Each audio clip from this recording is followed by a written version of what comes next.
It's time for that little podcast down in Texas, the Tea Party Power Hour with Mark Galar.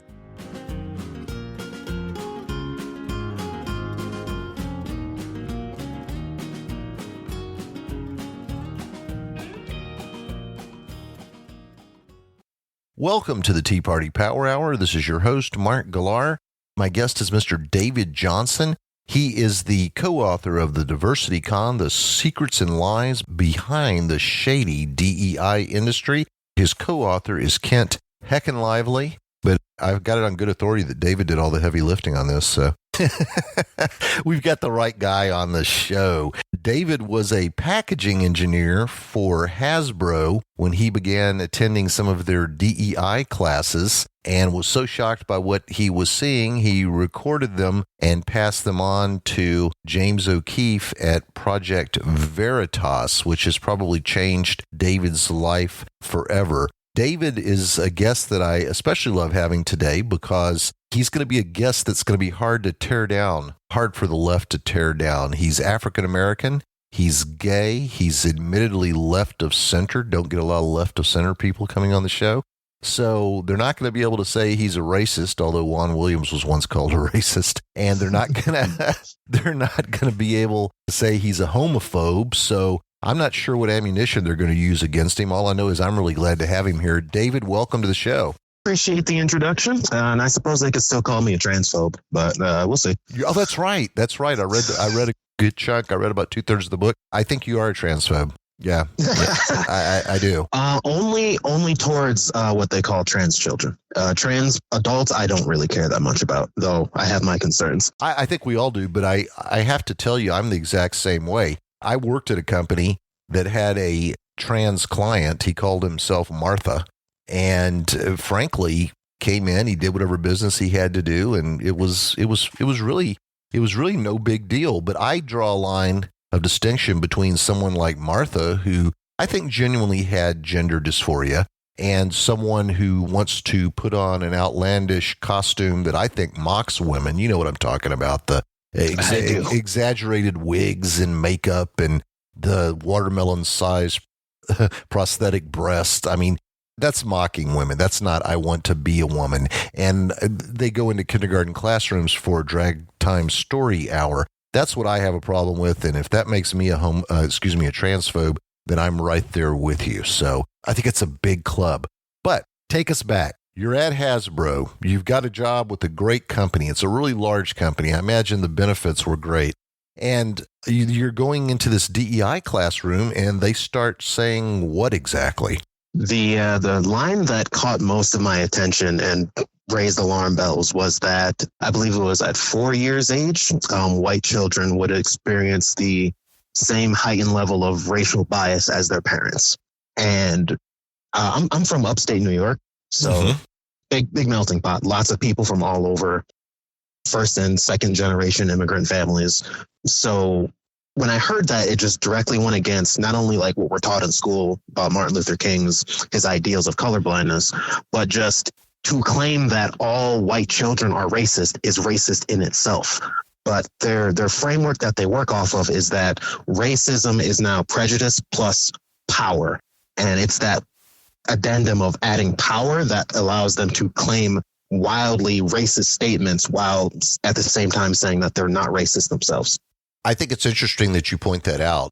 I have heard that many times because I'll be debating liberals and then I'll say, well, Barack Obama said that his grandmother was a typical white woman. How is that not racist? Well, black people can't be racist because they don't have the power. And exactly. It's that caveat that just gives them carte blanche to say and act as racially divisive as they want to, because it's all done under the imposed assumption that you can't be racist towards white people, or that black people or whatever minority group can't be racist. And it's a false premise. I certainly think it is. So let's get back to Hasbro. You're in the DEI class. When did you decide to start recording? I had to actually go back. I didn't have the foresight to record at the moment. I recorded they saved the video, so I recorded that and then sent that to Project Veritas. the alarm bells were going off, and this was like an hour-long meeting, about 5 or so minutes in, because that's when they started saying that children, especially the white children, were racist. Wow. And the longer the presentation went on, the more and more radical it just became. And towards the end, it was promoting the values of groups like Black Lives Matter and how organizations need to be trans inclusive. But the biggest thing was that Hasbro wanted to do this covertly. They wanted to do this without having parents notice it. So they wanted to do it through the packaging, the product, and the marketing to influence the children and influence the parents through the children. That's what was the insidious nature that made me decide to bring it to the public. This reminds me of the Coca-Cola training in Atlanta, where they encouraged their white employees to be less white.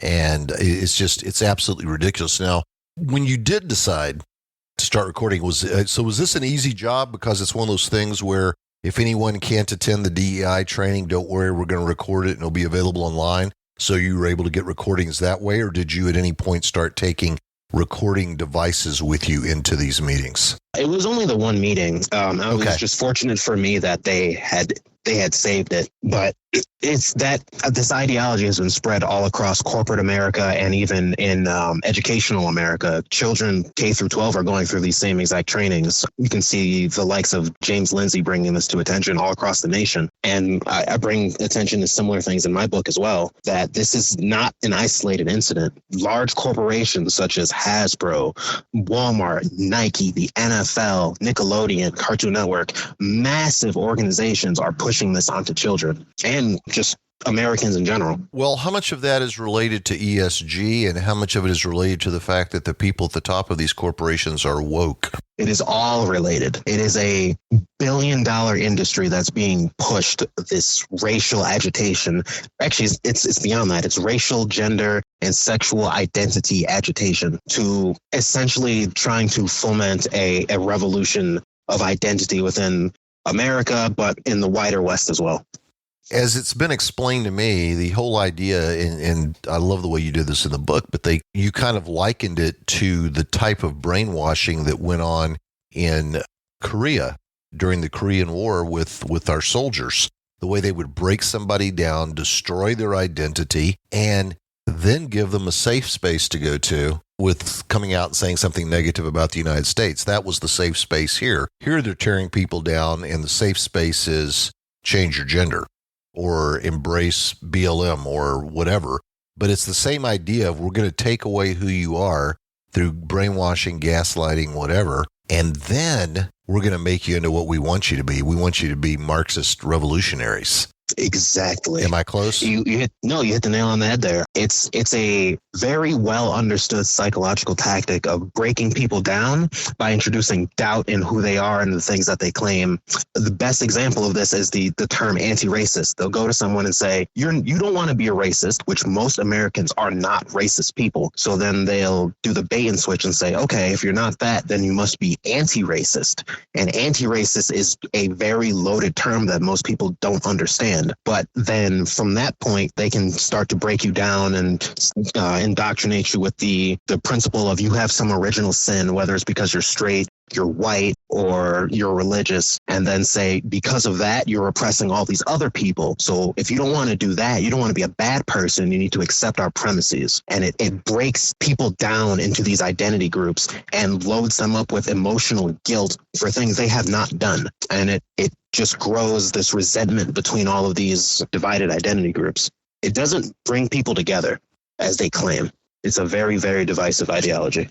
You make an interesting point in the book that there is this huge effort on the part of far leftists. I know you're center left, but we're talking about far leftists who want to separate between biological sex and gender. And then you raise the very interesting point of if gender doesn't have anything to do with your biological sex, then why is chopping off a young boy's penis or girls cutting off their breast or taking puberty blockers, if it has nothing to do with genitalia, then why is that called gender-affirming healthcare? Yes, it's one of the foundations of their ideology. And this is where me being not actually right-wing and being center-left actually comes into play. I can accept that there are there are men who don't identify with the male social role of being a man, and they might want to live as the opposite. Mm-hmm. Fine. There are strange people in the world. It's not black and white. I can accept that. Mm-hmm. Gender dysphoria is a real thing. I've known people who have suffered from it. Mm-hmm.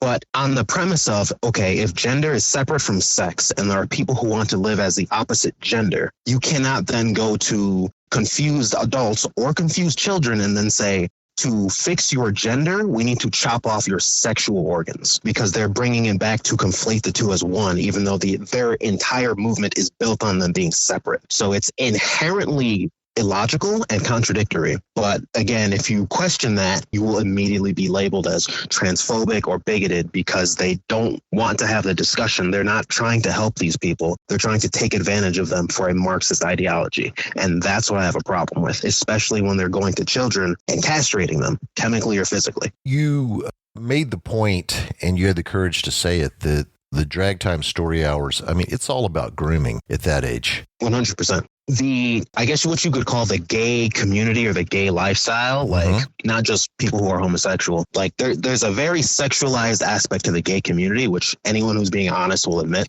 And again, I don't have a problem with adults doing adult things in private spaces, but they're bringing what is essentially not like sexual reproduction, but education on how to have sex and how to perform sexual acts to children, and saying this is queer education, this is LGBTQ education, and it's just sexual grooming. And a lot of this is done by predators who are hiding within the gay community. One of the things I noticed is that online, I mean, you have groups like Gays Against Groomers.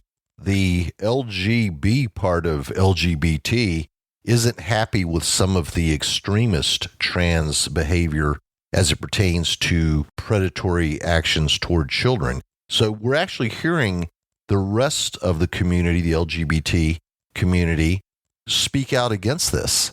It's giving regular gay people and lesbians a bad name, because these loud activists are essentially, they're doing the work of child abusers and child predators, and then saying, if you disagree with us, you hate gay people. And it's like, no, you people are not the same as just two men who want to get married and live together, or two women. You are going after children explicitly and hiding behind gays as a shield. I personally, and I can't believe how many times I had this argument with my father-in-law while he was alive, and I took the opposite side at the time. I think it may be time to just leave sexuality out of the classroom, period. Let's not have sexual education classes. I mean, by the time they actually hold those classes, most of the kids know everything they need to know about it already. But I don't know that we need to have heterosexuals in kindergarten classrooms getting into explicit details about heterosexuality. And I don't know that we need to have transsexuals in kindergarten classrooms getting into the specifics about trans sex.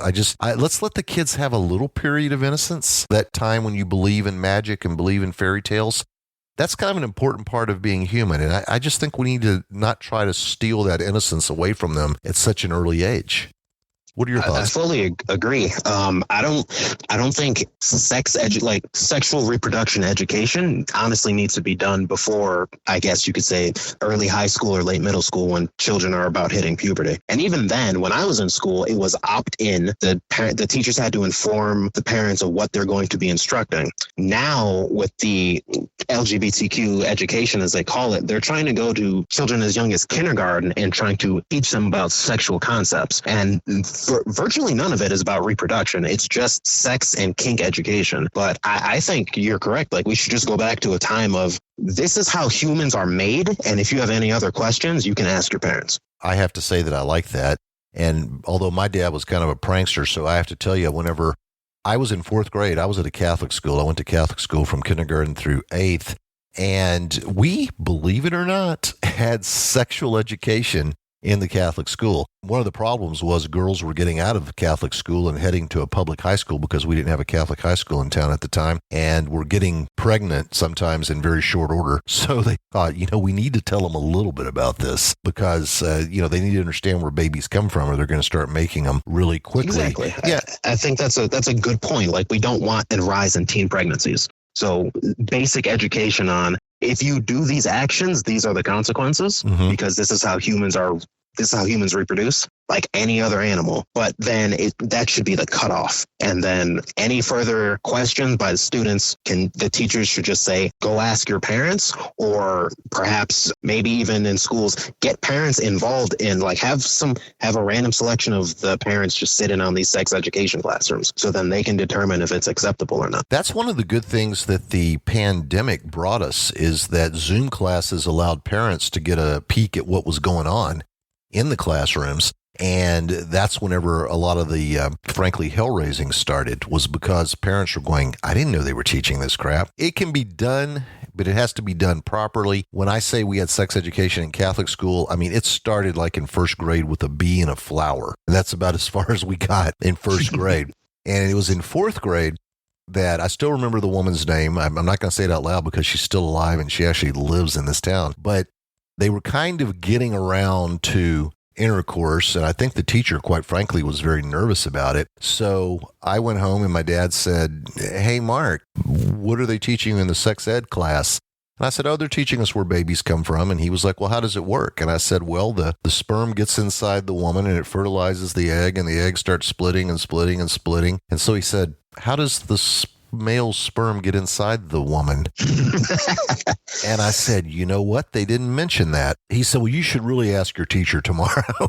So I went in there raising my hand, I was like, hey, you never said how it gets in there. So after a long pause, poor teacher. I know. And I reminded her of that. I bumped into her a few years ago. And so at any rate, she explained it and the whole class started laughing. People started turning red. People were putting their heads down on their desks. And I told my dad many years later, great job, Dad. That was really good. That's the kind of prankster he was. But we handled it and they got the message across to us, but there was no kink involved to it. And I can tell you that, again, I'm not totally against sexual education at some level in the schools. I'd rather take it out altogether, but maybe it could be done right. But what was going on in Florida was wrong. I mean, we talk about the kink aspect. The books that DeSantis wanted to get out of the schools, at least two of them, were very, very explicit and actually taught little boys how to perform oral sex on grown men. And that's just not right. That doesn't need to be there. You're not teaching reproduction at that point. You're teaching sex with adults, which is against the law. It's so far beyond inappropriate. Florida has the right approach. I wish more states would adopt it. I've read some of these books that have been removed from classrooms, and it is so far beyond sexual education that it's downright pornographic and explicitly pornographic in some of these books. I believe, I don't want to misquote a book. I was either reading Genderqueer or This Book is Gay by Juno Dawson, and books instruct school children how to get on Grindr, to interact with adult men. And it's like, for what other purpose are you teaching these children this than to have them abused? There's no other context as to teaching a child how to perform sex acts, what they are, what they're called, and how to meet up with adults who are doing these things. There's just no other argument except these people are child predators, or they're sympathetic to child predators, and they need to be stopped. I mentioned Juan Williams earlier, and I'm going to tie that into something you said in your book. You mentioned in your book that we use stereotypes in life. I mean, that's just the way it is. You said if you're walking down the sidewalk and you see a woman pushing a baby buggy towards you, you're pretty sure she's not going to pull out an AR-15 and shoot you. I don't know. I'm in Texas, so you never know. But the bottom line is, you said you might even smile, wave at the baby, and make some comment to the mother, but you would not be afraid. On the flip side, if you saw a gang of young men coming towards you, you might have a different reaction. And that is almost identical to what Juan Williams said, and he was fired from PBS for saying that. It was something to the effect of, if I saw a young gang of African-American people approaching me at night, I would be scared, or I would be concerned. And he was fired for that. But stereotypes, you kind of have to use some common sense in life. If there are people of any color walking down the street and they've got a suit and tie on and they're clean cut and they seem like nice people, you say, okay, I don't feel threatened. But, and again, if you see a bunch of people who are dressed in gang-like apparel, regardless of their race, you're going to say, I think I'm going to walk on the other side of the street. And part of that is self-preservation. I don't think it has anything to do with race, in my opinion. But what do you tell me? I think it's a generational thing. I think the younger generation has been brought up to kind of think that all stereotypes and the use of all stereotypes is inherently negative. Whereas my generation, we grew up aware and mocking stereotypes. I grew up watching like South Park and Family Guy, where everyone knows the stereotypes for different groups and you laugh about them. It's just like those kind of jokes among a mixed group of friends brings people together because no one's above that kind of criticism. But I think Matt Walsh said this recently, that there's actually like you said, a self-preservation aspect to the use of stereotypes. You can see that in that story of the young activist who was stabbed to death, I think in New York City, leaving a wedding, or the young woman who let a violent serial murderer into her apartment building and was killed on the roof. Like, we make these judgments for a reason, and a lot of it is self-preservation. But walking the streets of New York, if I saw a group of young black men approaching me, I might have a problem with that because some parts of New York are dangerous. If I saw a group of young white men approaching me and they were in a gang, I might feel the same way, because seeing a group of men coming towards you can mean a bad thing in a lot of circumstances. You're a fool to just deny that. So the use of stereotypes isn't inherently negative or positive. It's just an assumption of an aggregate group of values for a group of people. So it can be used positively or negatively. I just think people are a bit knee-jerk to just call them bad these days. I want to talk about the Tides Foundation, but before we do that, I've got to do a little business with America. So we will be right back after these messages.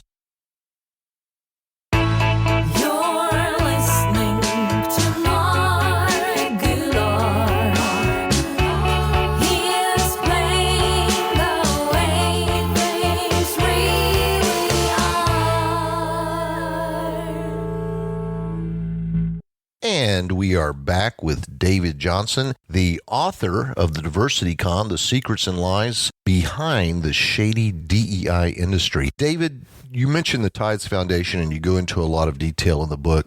I know Glenn Beck tried to educate everyone 15 years ago on what the Tide Foundation was and is, but tell us about the Tides Foundation. Assume that my listeners have never heard of it and have absolutely no idea what they are and what they do and how they tie into all of this stuff that's going on with the left right now. Sure. So this is not something I knew about either until I began working on this book with Kent Hagen Lively. Tides Foundation is probably best described as a network of shell organizations that funnel an insane amount of dark money. So that's money that's been laundered through different companies that's hard to track. The Tides Foundation is connected to such big entities like the Clinton Foundation, the Bill and Melinda Gates Foundation, the company that oversees Google, Alphabet. So very, very large sums of money go through the Tides Foundation, and a lot of it ends up towards political activism, whether it's on the official side or more on the unofficial side. And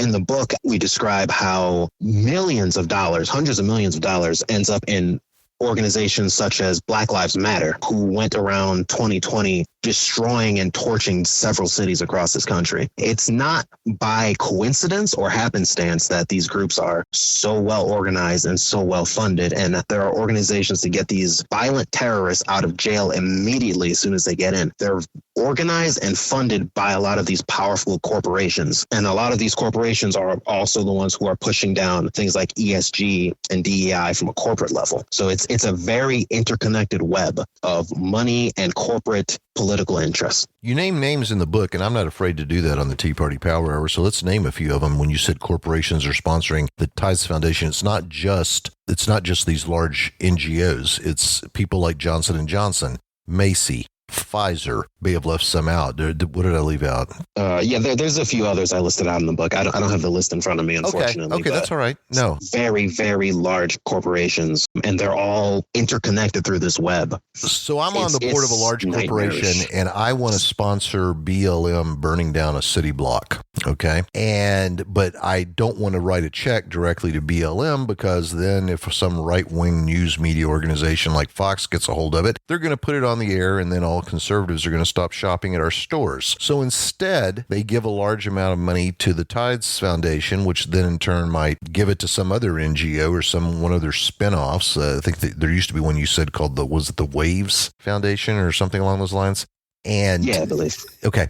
And then they give the money to BLM, and the donation to the BLM really becomes anonymous as far as the large corporation is concerned, because they didn't give the money to BLM. They gave the money to the Tides Foundation, or one of the many spinoffs that you mentioned in the book. So this is a way for, I hate to use the term, but closet Marxist to fund the effort without being caught by the general public. Agreed. I think the only thing I disagree with is that you call them closet Marxists, because they're not. They're very, very open about it.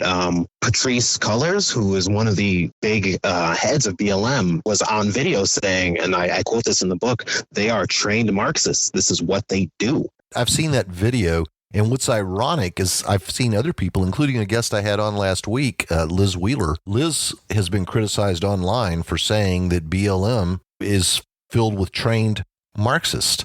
But they said it themselves.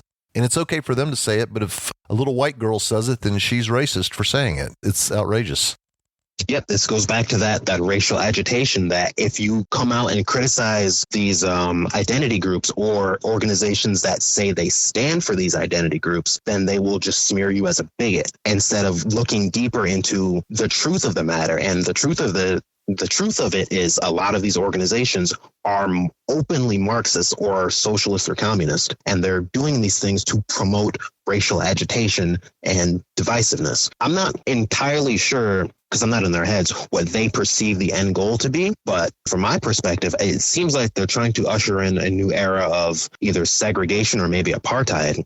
You have the likes of Ibram X. Kendi coming out and saying the cure to past discrimination is present discrimination, and the cure to present discrimination is future discrimination. They don't want groups to intermix with each other, whether it's race or sex or gender. They want groups to stay apart. They don't want what they call cultural appropriation. They're neo-segregationists, but they're pretending to be on the side of Americans who just want a race-integrated society, who don't want segregation and don't want racism. It's a Trojan horse. You said something that kind of hit a nerve with me, and that's the cultural appropriation. When Paul Simon incorporated African-American music and singers into a tour that he was doing, rather than thanking him for exposing Americans to culture from that part of the world, he was criticized for appropriating African culture. When Bo Derek was in the movie 10 and she had the cornrows, she was accused of appropriating black women's hairstyle. And I remember I was actually arguing with an African-American person, I believe on Twitter, and I was saying, okay, so Bo Derek can't do cornrows, but an African-American woman can straighten her hair? Is that appropriating white culture? And they just argued with me over and over that it was apples and oranges, and I was way off board with that comparison or that analogy. And this whole thing about appropriating culture, I still remember the girl who wore a kimono as her prom dress catching hell all over social media for appropriating Asian culture. I mean, I remember that. It was a beautiful dress too. Yeah, it was. This is the thing. Like, take that concept to its logical conclusion, and that is going to be, okay, we don't want cultures mixing anymore. And that's just segregation based on race and ethnicity. I don't want that. That's not the future that I was raised to believe in with the ideals of Martin Luther King. But that's what these people want. They don't want cultures to mix. And they want, I think a lot of them are more segregation and are just black supremacists or racial supremacists. Mm-hmm. A lot of them think that they want to flip the script or turn the pyramid upside down, which doesn't, if you think about it, that doesn't reduce the problem. You're just flipping who's doing the oppression, as they would call it. Right. So they're not honest with their ideals. No, they're not. And I think I think a point that you made in the book that was so good is that a lot of the justification for what's going on with the kids comes from all these homosexual kids and all these gender dysphoric kids are committing suicide. And we've got to do this gender affirming healthcare, and we have to do this education in the schools because we need to try to make, the entire country a safe space where they won't want to commit suicide. You looked into that with the numbers. That's not really true, is it? It's not. First thing is there is a dramatic rise. I want to say probably close to 1,000% rise, if not higher, in children who are identifying as trans or just a different sex than they were born as. And then the transgender demographic does have a very high suicide rate. The thing that's often left out or lied about is that the suicide rate does not go down after their transition. When people go through the surgical and medical transition, there's a study that's often cited that follows up with these people up to a year after. And within a year's time, people may not start experiencing some of the complications or issues. But if you go past that, then you start running into, hey, some of these people have regrets. Some of these people have complications from one of the many surgeries they may have done, because the complication rate is very high. And it's not hard to imagine why. They're grafting organs together that don't go. For the trans women, they're often to do the vaginoplasty, as they call it. They'll remove the male's organs and then invert it and stitch that into often their colon. Well, the body doesn't work like that, and it results in a lot of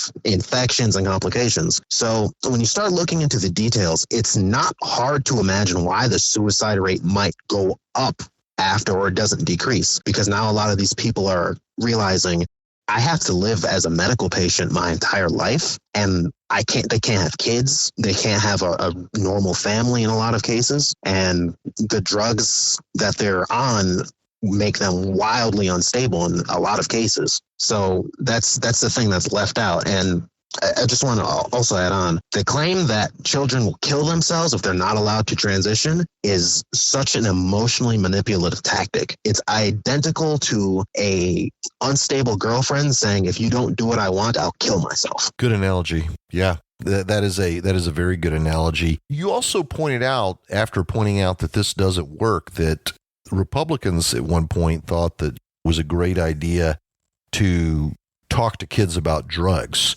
And you specifically mentioned the failure of Nancy Reagan's Just Say No program, or whatever you want to call it.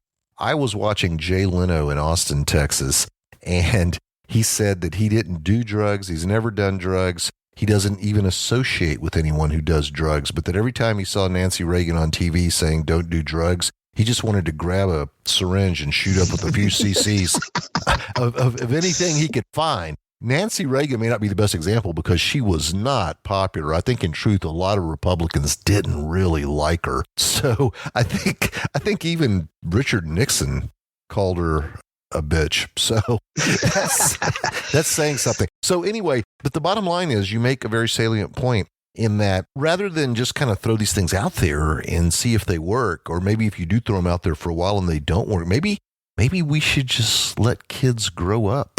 Maybe we should just try not to interfere at that stage. I think that's probably the best policy. When I was in school, we grew up with the DARE program, which was say no to alcohol, drugs, and sex, and something else. I don't know a single person in my generation who has abided by that. Yeah, they did have McGruff the Crime Dog. I forgot about that. Yeah. I know that only because at one point I was the marketing director for a mall, and the guy that was supposed to play McGruff didn't show up at the mall. And I had to put on the suit and go through the mall as McGruff, the crime dog. So that's, yeah, for all you kids thinking about majoring in marketing. But the bottom line is that program didn't really work either. So let's let kids grow up. Let's let kids have that time of innocence. And let's use, thank God, this is a radical idea. Let's use some common sense. I think we've gone over on time. Are you still okay? Because I do have one last question for you, or two, actually. Okay, good. I wanted to ask you, because your book is so big and we obviously can't cover the whole thing today, I try to pick out the pieces of the book that I want to talk about, but I want to give you a chance to talk about any part of the book that you want to talk about that we haven't mentioned thus far. I think one of the biggest things I try to do with this book is not just explain how they're pushing leftist ideology, Marxist ideology onto people through corporations and children through school, but how this ideology is uniquely crafted to destroy the American identity. And I don't think enough people realize that, because these groups are trying to get prominence off and some of these criticisms are legitimate. They're trying to get the prominence off the struggles of America's racial history, which of course, like, America had slaves, there was racial tensions up until the 1970s and beyond. So there's legitimate criticism there, but the way they're forming their premises are just incorrect, and they're not trying to help these issues. They're making them worse. And I think the other big thing is the child predators within the LGBT demographic do not represent the average gay or lesbian person. I also think that's very important to note, because one thing I do fear is, as the pendulum kind of swings back, I'm hoping it swings towards the center, but if it goes a bit too far, then we might see a backlash against average gay people, because so many people are just used to the media image of child predators going after children and saying that they're just gays. Well, I think, again, we're seeing online that members of the gay community are actually coming out very much against things like Drag Time Story Hour and saying, this is not who we are. This is not what we represent. I even saw a really good logo that somebody had come up with. It had LGBT, but the B had a little foot coming out and was kicking the T out of the logo.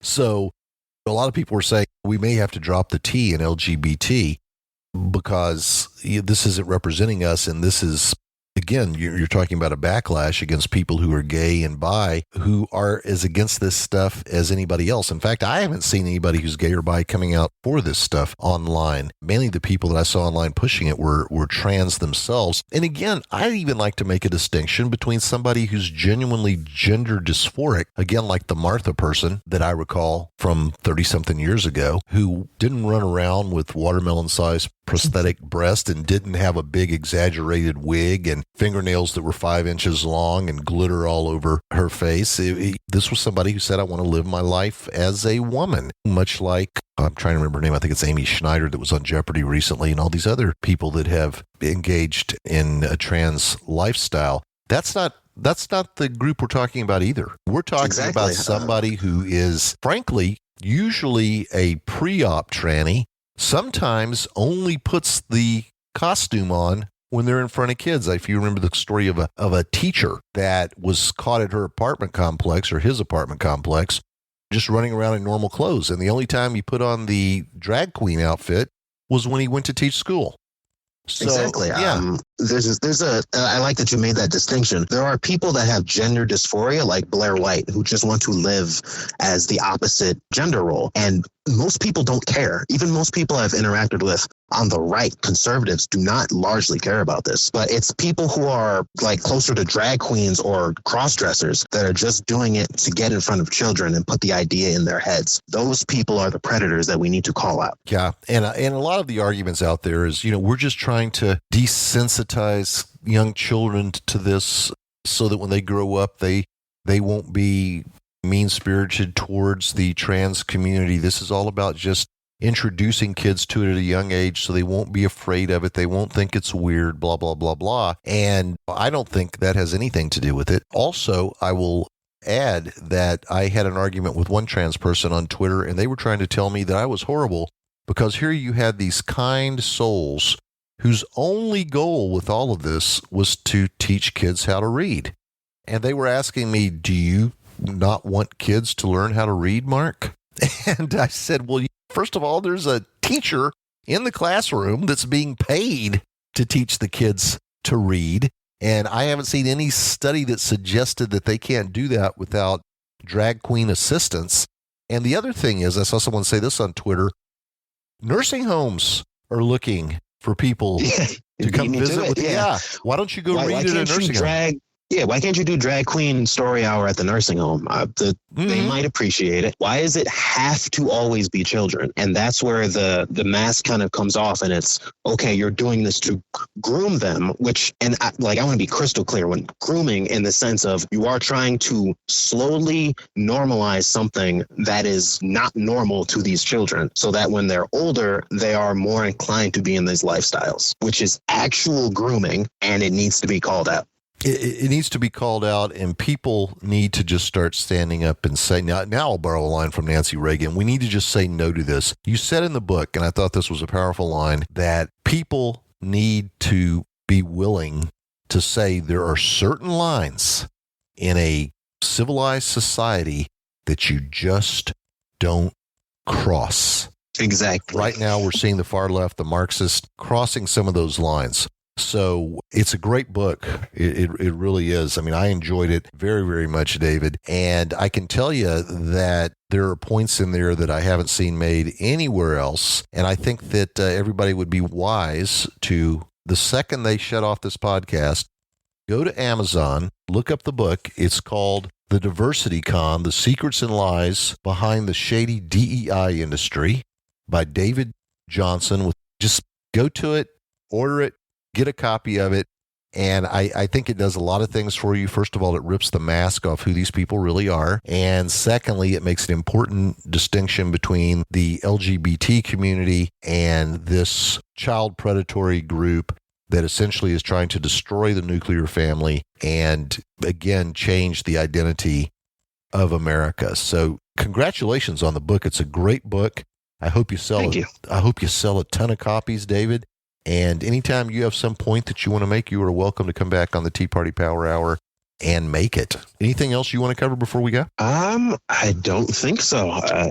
Actually, there's one more thing. Okay. I think with the world events this past week, and just the longer the culture war has gone on, people are starting to see the true intentions and true nature of a lot of these progressive leftist activists. The lines that we don't go across in society, they have gone past all of them, and more people are starting to see it, and I think that's a great thing. I agree with you, and I think there's something that actually came out, I think I saw it early this morning, like at 6 a.m. An email came to me talking about BLM offering its support to Hamas and the Palestinians. Yes, they did. Mm-hmm. Because they are in alignment with groups and people such as Louis Farrakhan, who refers to the Jewish people as termites. And that's, I don't know how you can get more anti-Semitic unless you're trying to emulate a late German painter, but that's who these people are. And they've been hiding in the Democrat Party behind establishment Democrats who got in bed with them thinking that they were aligned in their values, and they're not. As much as I disagree with Democrat politics, they're not generally as far left as the current, like the Black Lives Matter organization, Democratic Socialists of America. And it's good that people are realizing how radical, violent, and morally reprehensible these people are. They are. And I thought something that was a bit ironic, and it just kind of shows how leftists jump on any cause. There was a group of gay leftists who were holding up a sign pledging their support for Hamas and Palestine. And somebody had a picture under it of a bunch of chickens saying chickens for Colonel Sanders or chickens for KFC or something like that. I've seen that, yeah. Do any of these people have an idea as to how gay people would be treated in that part of the world, how they would be treated under Sharia law? They have no concept of the world, and this is why it's so dangerous. They are so ignorant, but they're arrogant. And they will blindly march in lockstep behind these causes. The reason they claim to support Palestine in that sense is because they see them as oppressed brown people. So if they're oppressed brown people, therefore they are on our side. And it's so phenomenally ignorant that they don't understand that if they went there with a sign that said there's gays for Palestine, they might get a very unpleasant tour to the top of the nearest tall building. I was going to say, do they don't get it? Want to be thrown off of rooftops? I mean, that's kind of the treatment they get there. It's actually okay to take a gay person and throw them off the roof because they're gay, and that's the people they're supporting. But all they know is all their leftist friends, and again, I'm not talking about someone who's center left like you. I'm talking about the far left. All their far left friends are supporting Hamas, so they're going to do it too. They just say, hey, they're doing it. We should be doing something about this. And they have absolutely no concept of what Hamas is all about or how they would be treated in that part of the world. You see it every day. I don't know. I mean, David, I know Catholics, and I've said this on the air before, who have, the traditional SUV soccer mom van or whatever the hell you want to call it, and they'll have anti-abortion bumper stickers from the left side of that bumper to the right. And then they'll tell you who they're voting for, and they're voting for all Democrats who support abortion. And again, I'm a Republican, and I know you're not, but that's just, I just look at that and say, have these people lost their mind? I mean, I'm not wanting to debate abortion today. I'm just saying, if you're so anti-abortion that the back bumper is lit up with about 7 bumper stickers that are anti-abortion bumper stickers, and then you go into the voting booth and pull the lever for pro-abortion candidates. I mean, what are you doing? It's arrogant ignorance. And just one last point. Sure. You see this. I think the best example of this recently is in Canada, where the Canadian Parliament stood up and cheered for someone who served in World War II as a Ukrainian, not understanding the context of they were allies of Hitler in World War II. So the Canadian Parliament applauded a Nazi, an actual Nazi soldier from a terrible unit known for their war crimes, because they're so ignorant of history, but they're so arrogant in that they are on the right side of it. They're dangerous ideologues. And I hope people are understanding that, seeing the violence that's happening in the Middle East right now. That's who they're willing to stand behind. They'll stand behind Hamas terrorists. And I'm no expert on the Israel-Palestine conflict, but if you're executing civilians, you're bad. Mm-hmm. And they'll ally with them. They'll blindly applaud a Nazi because they don't know, but they know that they oppose whatever our side is, the side that wants freedom, limited government, and common sense. Mm-hmm. They just know that they oppose us. So anything is permissible. And I think people need to understand how dangerous that is. You are right. They are going to oppose anything that we support, and they're going to support anything we oppose. Good example of that is there's video of Hillary Clinton saying we need a wall, Bill Clinton saying we need a wall, Barack Obama saying we need a wall, and then Donald Trump says it, and it's like, you're a racist. You're exactly. A racist. And Make America Great Again, I think it was a Bill Clinton slogan. It sure was. Like, it's not Trump's original, but Trump said it, and Trump is on the Republican side, so they have to oppose it. And you see that down the line.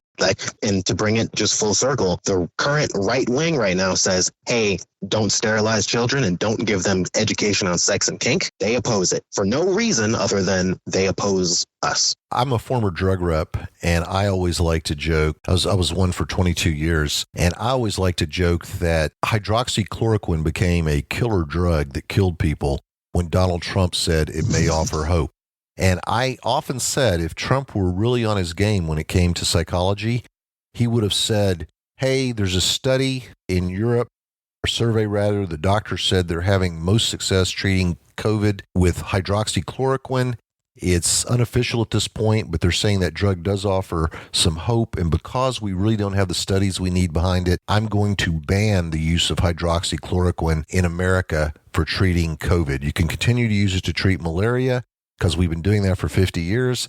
But for the time being, until we know a little bit more, I'm going to sign an executive order saying no hydroxychloroquine may be used for treating COVID. The liberals would have been tearing down the White House. They would have had signs, we demand hydroxychloroquine now.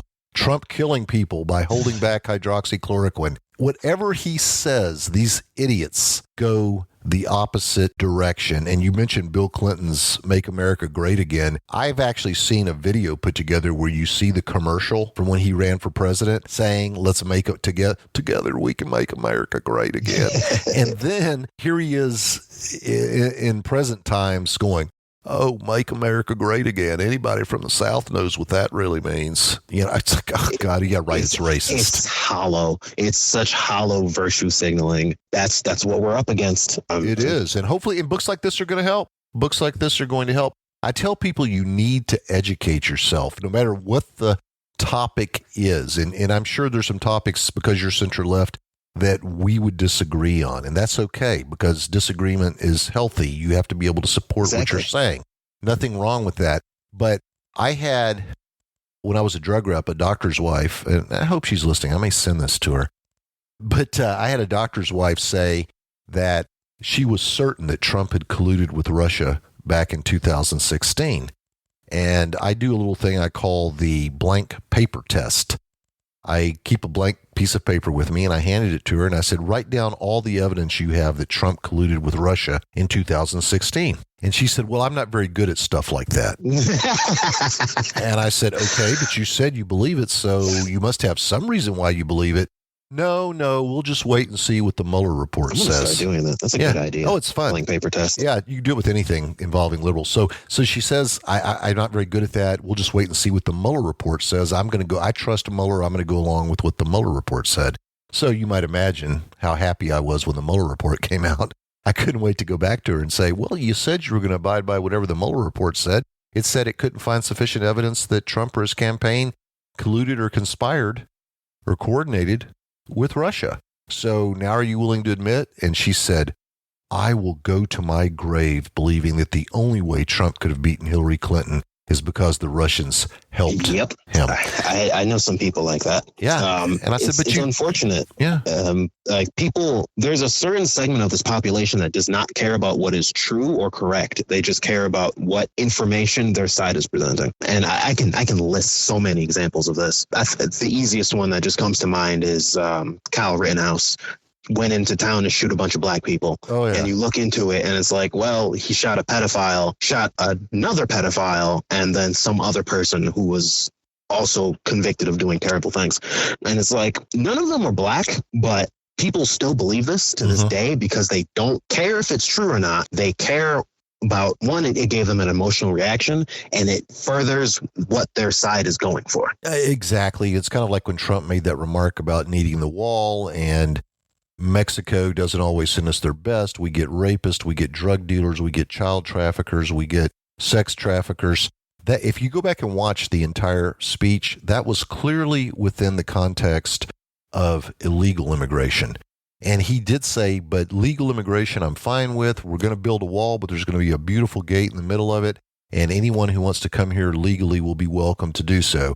Well, of course, they take the clip and shorten it, and they're trying to suggest that Trump thinks that all Mexican people are drug dealers and child traffickers and sex traffickers and criminals. And that is not at all what he said.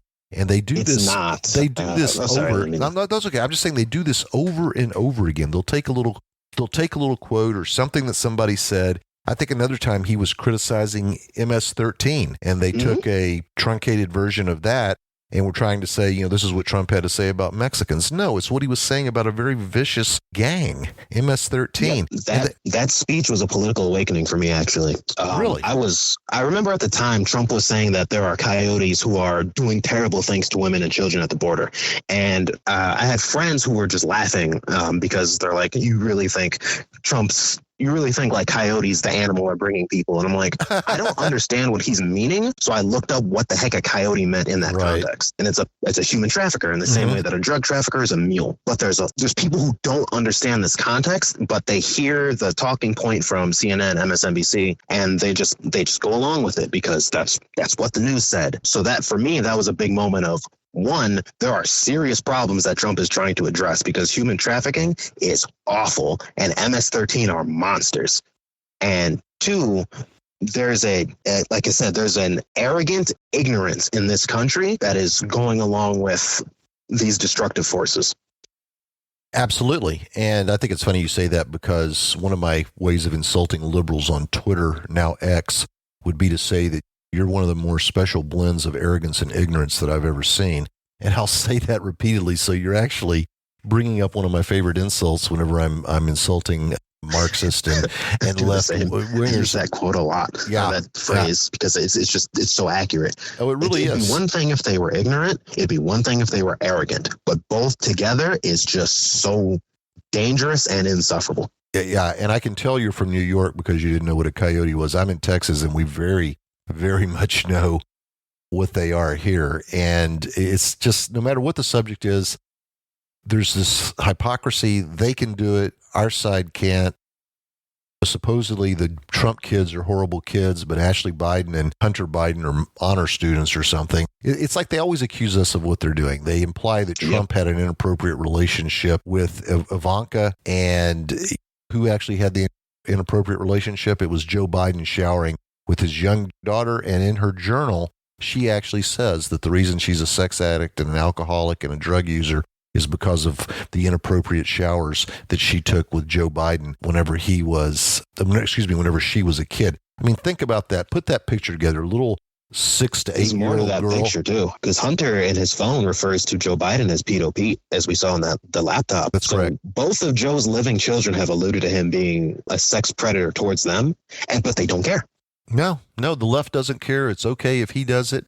And, one of the stories I shared with that same woman who said she would go to her grave believing that Russia helped Trump win in 2016 because she's always saying how sexually inappropriate Trump is. I said, when Joe was vice president and he would have a female Secret Service agent assigned to his detail, he would make it a point to go skinny dipping in the morning so he could be naked in front of her. I mean, this guy is a pervert. There's another story about a Secret Service agent said, "Can my girlfriend and I take a picture with you?"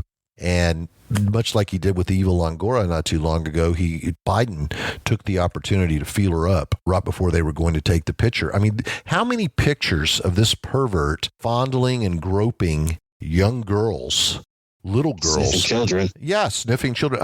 How much of that do we actually have to see? I mean, this isn't speculation. He's on video doing it. And in the left, it's just kind of like nothing, move along, nothing to see here. And at the same time, it's like, oh, Trump hugged and kissed his daughter on stage the other day. That's so inappropriate. Meanwhile, you've got Joe Biden practically tonguing his granddaughter. It's just the whole thing is sickening. And you see it, I can see it. And then there are people like the woman who said she will go to her grave believing the Russian collusion thing that just seem completely blinded to it. I don't know if they're just, as you said, ignorant, and I'm sure that's part of it, or are they just so biased that they can't see something that's right in front of them? It's absolutely mind-boggling to me that anyone hasn't figured out, especially with what you said about Pedo Pete and Ashley Biden's journal and all the video of him and the story from the female Secret Service agent, how anyone can't and let's not forget Tara Reid, who said that I could talk honestly for an hour about how corrupt the Joe Biden family is. But everything you just said is correct. And like I said, it goes back to that. It's not just arrogance or ignorance. It's a willing, arrogant ignorance to not look at just the facts presented before them, because if they did, then it would reflect poorly on their political side. So they can't, a lot of people choose not to acknowledge these things because it furthers their side. And it's very, very dangerous, because if you're willing to excuse child trafficking at the border, the president being accused by both of his surviving children of being a sex pest, all the video evidence of him groping women and children, what won't they excuse? I often said that there is absolutely nothing that they would not look the other way on. And there's an old saying about Barack Obama, who was also a media darling. People said you could have a video of him raping, killing, barbecuing, and then eating a baby, and the media would find a way to excuse it. Yeah, and that sounds hyperbolic, but now look at what people are choosing to side with in this current conflict with Hamas. Like, we witnessed open terrorism. And like I said, I'm not an expert on this conflict, but if you see videos of civilians and children being brutalized, murdered, and women being raped and assaulted, and you say that's your guy, I have some questions. Oh, yeah, absolutely. Well, David, again, I've kept you a long time. I apologize for going over, but I really enjoyed having you. And come back whenever you have another book, whenever you have another point. If you just have some points you want to make, you can call me directly or have your publicist give me a call, and we'll get you back on. So sounds good. I appreciate it. Sure. And actually, I haven't said this anywhere else, but I do have a thought to write a book on the Joe Biden family, because it's just so amazing. And I think it should be chronologued for history about just the absolute hypocrisy surrounding them. Well, I know you're a great researcher, but whenever you start that project, I would love to just send you a laundry list of everything I can think of. Because please do. I will, because this stuff needs to get out. And there's some presidents that you either like a little or you don't like a little. Like Barack Obama, I didn't agree with all his policies, but I did feel I could have a beer with the guy. I really did. He's very charismatic. Yeah, extremely. And so that guy, I didn't spend a lot of time just going, oh my gosh, how can anybody vote? Oh, wow. But Joe Biden is a creep. He is an absolute creep. I believe he's a pedophile. I believe he's a sexual predator. And meanwhile, the left just is so busy looking at Trump, they don't see any of this stuff. So again, when you start to write that book, please, I don't want any credit. I don't want anything. I want to send you a list just in case there might be something on my list that's not on yours that you could include in there, because I want to make sure that when you get him, you really get him. No, I'd really appreciate that. Once again, thanks for being on the show. Enjoyed having you. For you folks at home, remember the title of the book is The Diversity Con, The Secrets and Lies Behind the Shady DEI Industry. Don't say you're going to order it later. Don't say you're going to order it for someone for Christmas. The minute you click the off button on this podcast, go to Amazon or wherever good books are sold and get your copy. And with that, we are done. David, thanks for being on the show. Thank you for having me. Really like this conversation. Have a great day. You too. Take care. Bye-bye. And with that, I want to thank everybody for being here today. I also want to remind you that if you'd like to subscribe to our newsletter, the way to do that is to get out your smartphone and text T, that's TEA, as in taxed enough already, to 44144. Once again, text TEA to 44144. And Christmas is right around the corner, and you know you need some stocking stuffers for those MAGA supporters on your list. Nothing makes a better stocking stuffer for a MAGA supporter than a Trump coin. These things are 99.9 silver. You can even get them in gold. They're beautiful. They're well designed. The silver content makes them special. Have you ever heard the sound that true silver makes when you clank the coins together? It's beautiful. It's like music. So, just like with David's book, do not hesitate. Go to teapartypowerhour.com. Up at the top of the page, you're going to see Trump coins. Click on that. Find one you like, click on it, order it, get it in time for Christmas, and give it to the MAGA supporter on your list. If they don't tell you it's one of the nicest gifts you've ever given them, I personally will be shocked. They're going to love it. And not only that, when you go to their house 15, 20 years from now, they're still going to have it up on a shelf because they're going to value it that much. This is a gift that lasts a lifetime. It's a gift that they're going to pass down to their kids. Once again, thank you for being on the Tea Party Power Hour. We look forward to seeing you again next time. Hope you join us. Bye-bye. You've been listening to the Tea Party Power Hour with Mark Galar. Y'all come back now. You hear?